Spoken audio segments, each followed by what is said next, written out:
Sa isang fellowship lunch, binweltahan ni Senator Alan Peter Cayetano ang paratang ni Senator Ping Lacson na umabot umano sa 700 million pesos ang nasayang na pera sa ilalim ng kanyang liderato. Ayon kay Cayetano, ni Cinco ay wala siyang ninakaw na pondo kahit pa mayroong discretionary fund ang isang Senate President.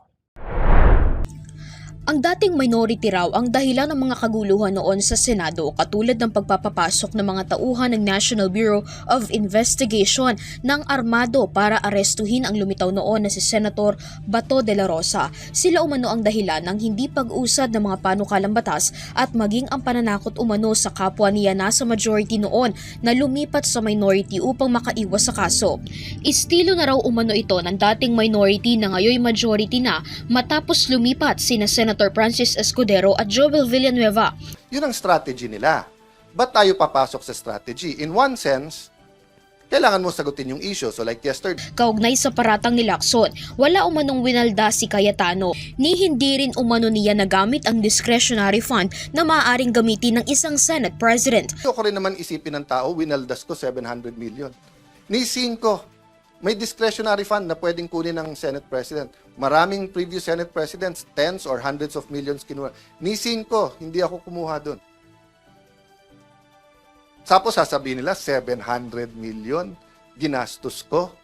Tapos wala. Sa ex-account ni Senator Lacson, sinabi niya na 700 million pesos ang nagamit ng liderato ni Cayetano sa loob ng 28 araw. Pag-aaksaya raw ito ng buwis ng taong bayan, lumalabas na sa loob ng 28 araw na nasa ilalim ni Cayetano ang Senate, 25 million pesos ang araw-araw na budget ng pamunuan.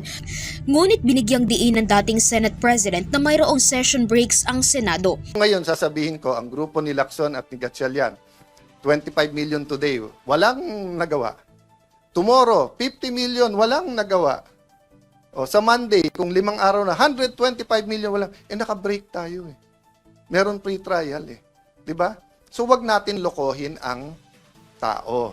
May 11 nang maitalaga si Cayetano bilang Senate President. Ito rin ang araw na lumitaw si De La Rosa para iboto si Cayetano sa posisyon at magsimulang lumitaw ang arrest warrant ng ICC laban kay De La Rosa.